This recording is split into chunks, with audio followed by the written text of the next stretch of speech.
Welcome to Edinboro Television. I'm Caleb Richardson. And I'm Sierra Smith, and this is your weekly news update. On February 28th, a sprinkler pipe burst inside Highlands 8, causing the residents to be displaced to Dearborn Hall. After a month in the new location, the university announced students would move back to Highlands 8. Drew Patrick has more. Dearborn Hall since March after a sprinkler pipe burst on the 4th floor of Highlands 8 on February 28th. 2 weeks ago, those residents heard that they were moving back to Highlands 8 as repairs were complete. My understanding is that we just learned within the last week that the work in Highlands 8 was going to be completed sufficiently to allow the students to return to their original rooms in Highlands 8, and a plan was made as quickly as possible to create an orderly return of those students to their original residence hall. There was because the students had to leave Highlands 8 so quickly when it became unsafe. When it became unsafe for the students to continue living there. Everyone had to be out at basically the same time, and having some time to make a plan to stage the return of the students to Highlands 8 should make a much more orderly process that affords them a lot more assistance than we were able to provide as a university whenever they had to leave. Students were shocked, and some were even angry about having to leave Dearborn. It was kind of infuriating to think that while I've got all this stuff going on with school, I now have to move all my stuff back to Highlands 8 for a measly 3 weeks before I have to move everything back out to go home. It didn't make very much sense to me, and I wasn't very happy about it. I feel like we should have the option to stay here. It became a convenience to me having all my classes really closed, and I feel like I really came to like it here a lot more than Highlands 8. I mean, I understand they can't keep both open, but having us force us back 3 weeks before finals is a little bit of a pain. Jeff Heilman, the university spokesperson, talked about why the university decided ultimately to move them back as opposed to letting students stay in Dearborn Hall. The goal of the university was to have them in the best possible housing, and the best housing is in Highlands 8. There was a feeling among the leaders who made that decision that it was important to have the students finish the year in the same place that they started, and feel that they'll be much more at home and more comfortable there.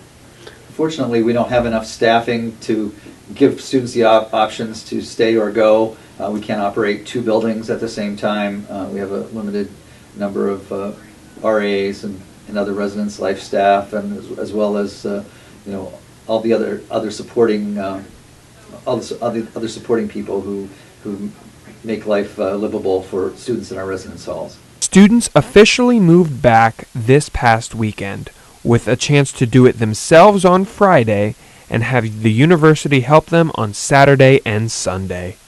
For ETV, I'm Drew Patrick.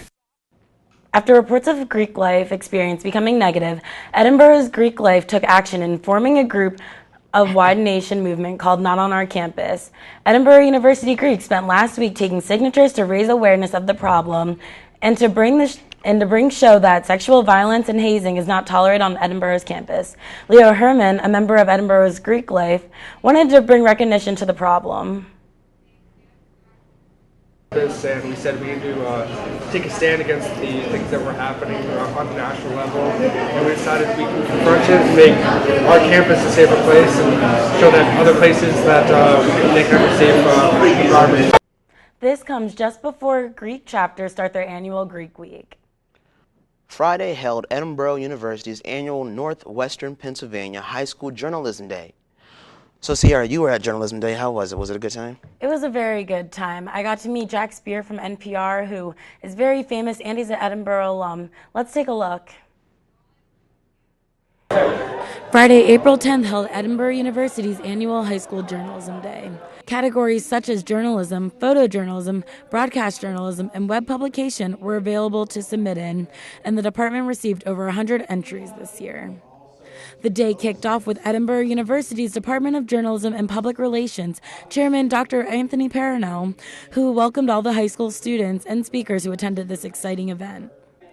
Followed was a greeting from Edinboro University President Julie Woolman, who discussed how journalism and media is important in today's time. She then led us into our morning keynote speaker, Edinboro University alumni Jameson Hicksonbaugh, who is currently an anchor, reporter, and producer for Lilly Broadcasting. It's great to come back and go to the place where I got my education and talk to other aspiring journalists and let them know what it's like to graduate and actually use your degree. Students later broke into multiple workshops featuring career opportunities in public relations, what is a media journalist, and a critique session for teachers, advisors, and student managers of their publications. After the mini seminars, the event hosted a lunch where students got to interact with Edinboro professors, professionals in the field, and general managers from Edinboro's campus media. The lunch was followed by the second keynote speaker of the day, Edinboro University alumni Jack Spear. Spear currently works for National Public Radio and talked to students about their futures and his experience after graduating from Edinboro. Dr. Jim Wirtz, Edinboro's journalism program coordinator, announced the winners of the awards session.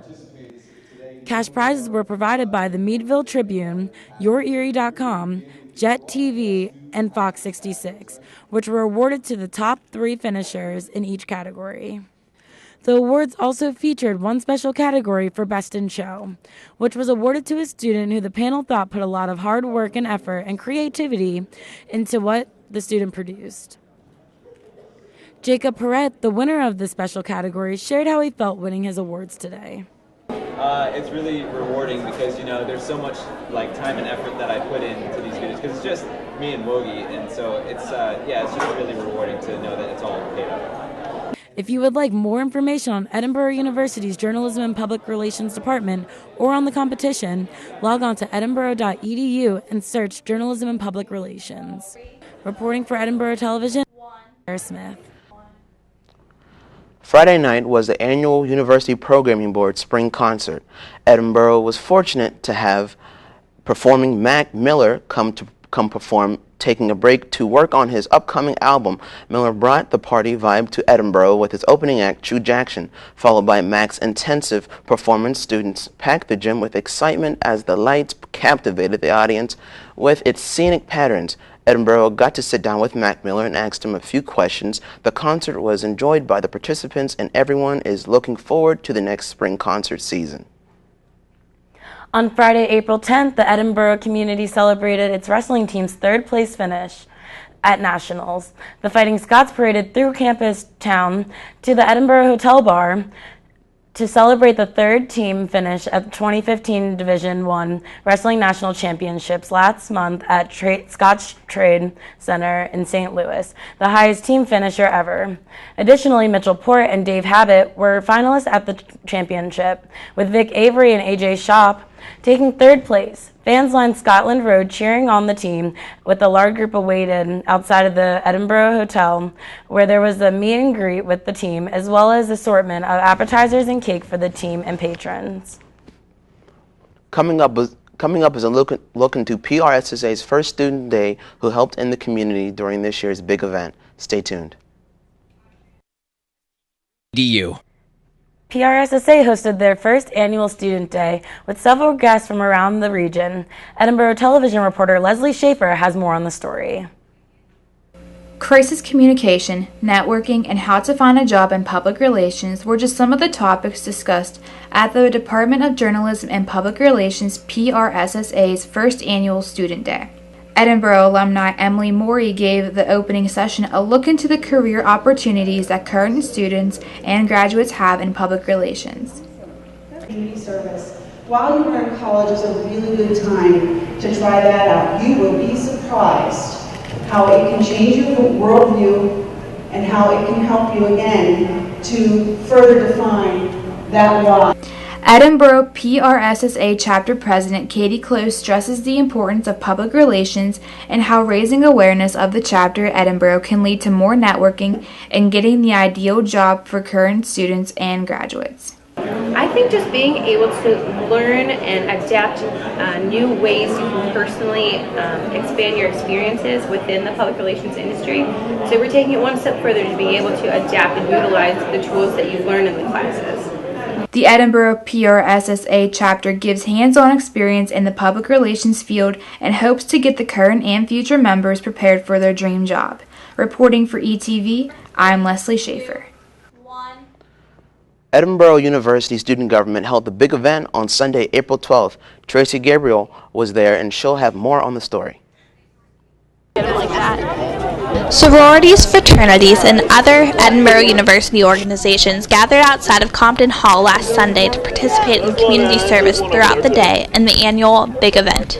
It's pretty much this day is for us to say thank you to the community and for them to see that we're not just these crazy party animals and we're not just like what you see in the news, that we enjoy community service, that we love to get out, wake up early in the morning and get out there, rake leaves, do whatever. After meeting in Compton's parking lot to fill out paperwork, the over 300 students were sent to multiple locations in the Edinboro community, including the cemetery, Edinboro Lake, Brookview Drive, and many other places.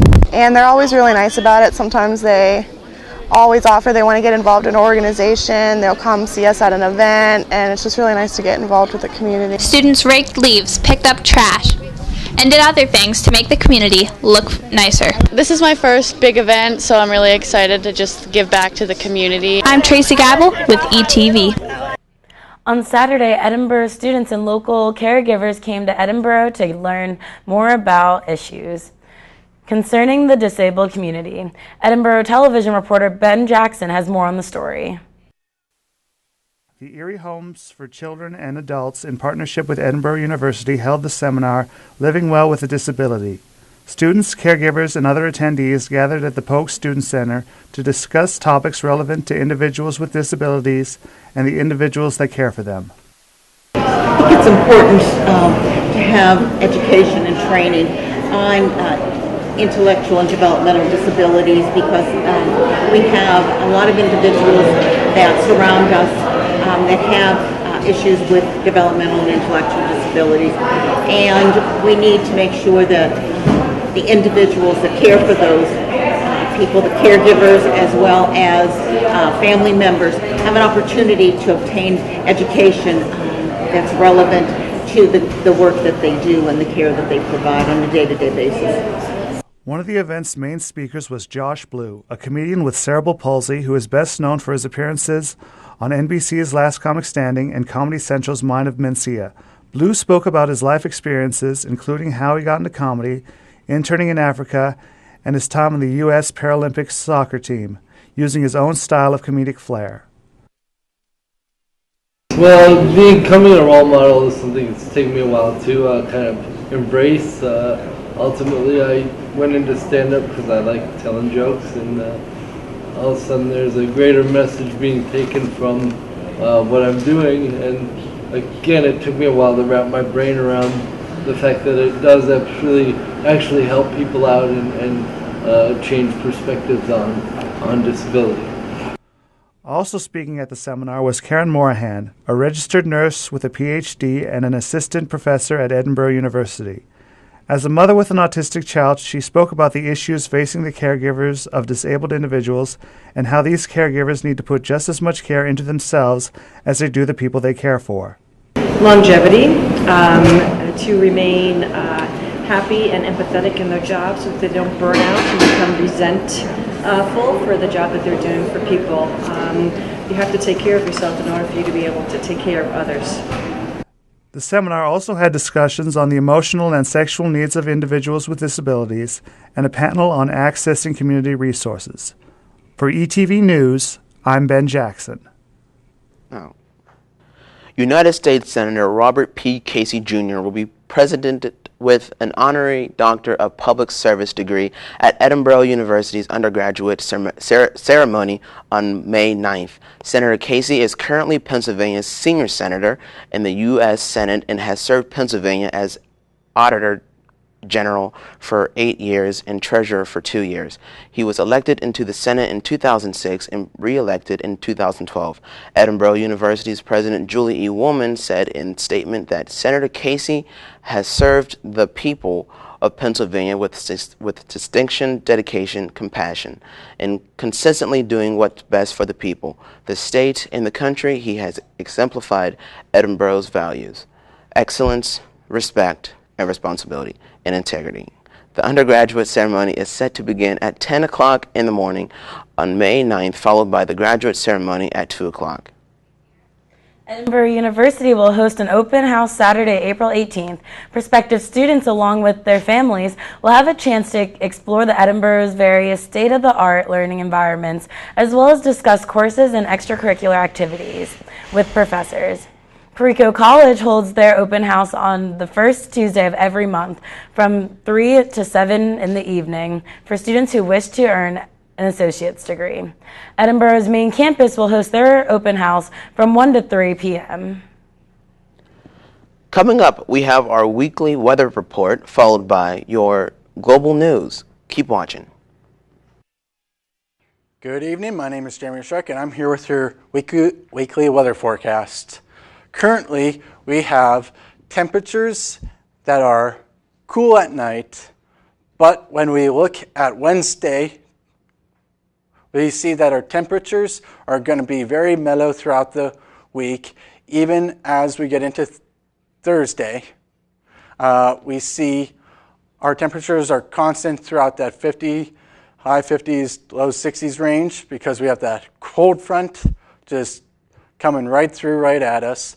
So when we look at our skies for Wednesday night, we actually see that we don't have, that we have a lot of clouds, but we don't have much precipitation heading towards us. We won't get that till Friday, but you can see some clouds towards the south. And as we proceed on through Wednesday night, we see those clouds heading right towards us, coming up from the south. And as we go into even further, that we can actually see the clouds coming towards us even more. Now let's take a look at our week ahead. Okay, we see that we have the temperatures constant throughout most of the week. On Wednesday, we have are going to be in the 50s for the high. Throughout the week, constant between the 55 to 65 range. And on Friday, we're actually going to be getting some rain. So be ready for that. And it's going to clear up even more on Sunday. Now it's time for some trivia. This week's question is, what does radar stand for? I'll give you some time to read the choices. Radar actually stands for radio detection and ranging. Well, that's all I have for you today. Coming up next, we have your global news, followed by your Fire Scout Sports Report. I'm Jeremy Schreck, signing out. Good evening, and welcome to another installment of Global News. I am Brady Wesp.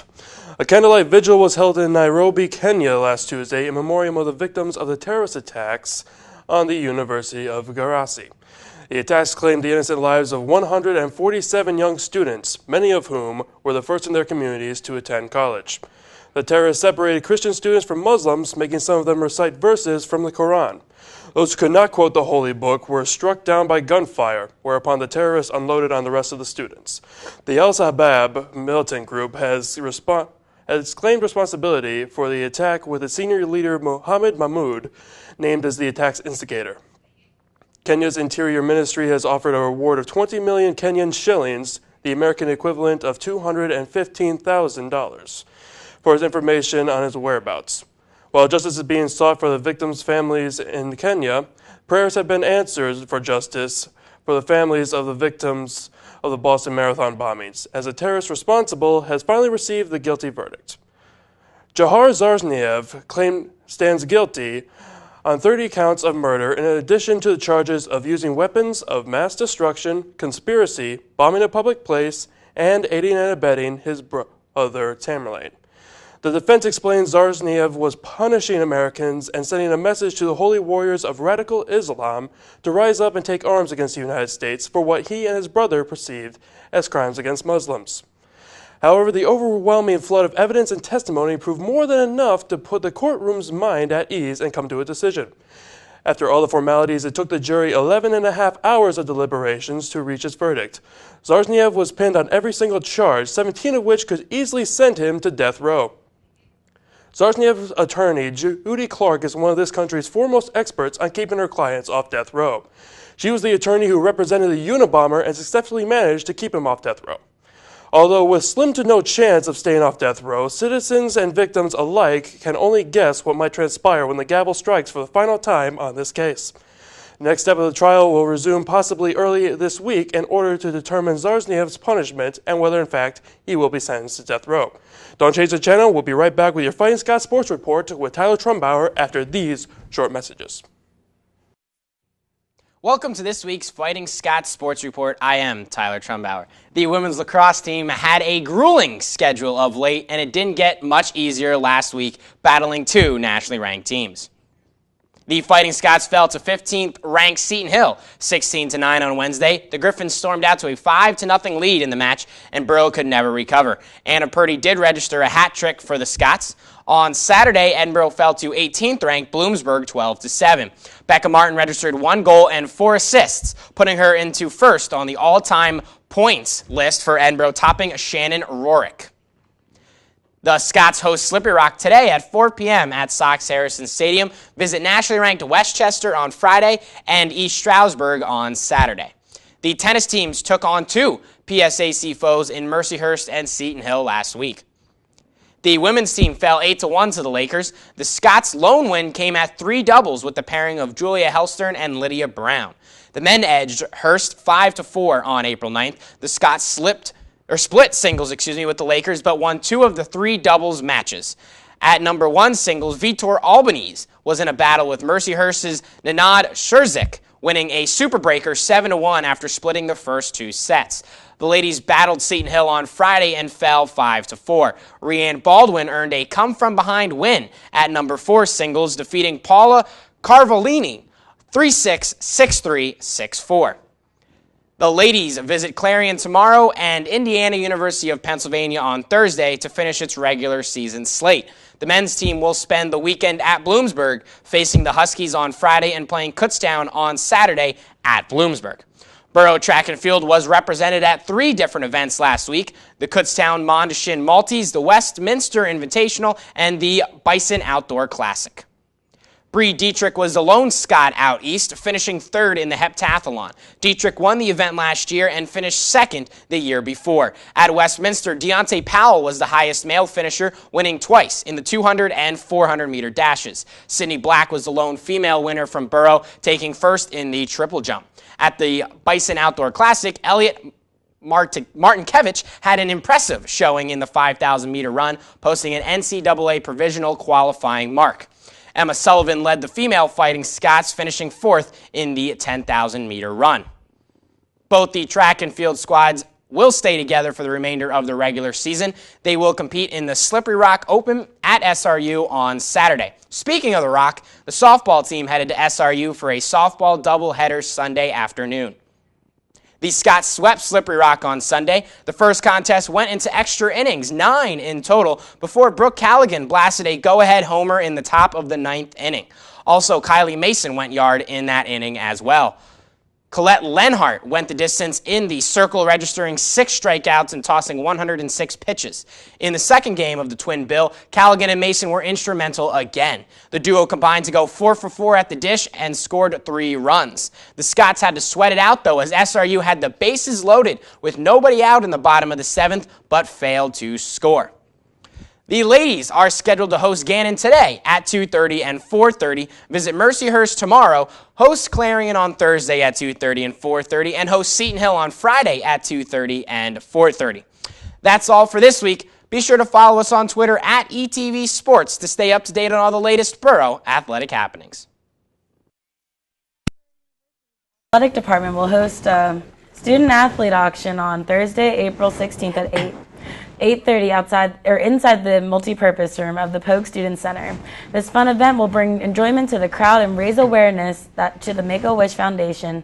Due to the efforts of events such as the Student Athlete Auction, Edinboro has raised over $10,000 for Make-A-Wish Foundation. If you are unable to attend this event but would like to donate to Make-A-Wish, you can send in a check makeable to Make-A-Wish to Bruce Baumgartner, Director of Athletics, Edinboro University, 455 Scotland Road, Edinboro, PA 16444.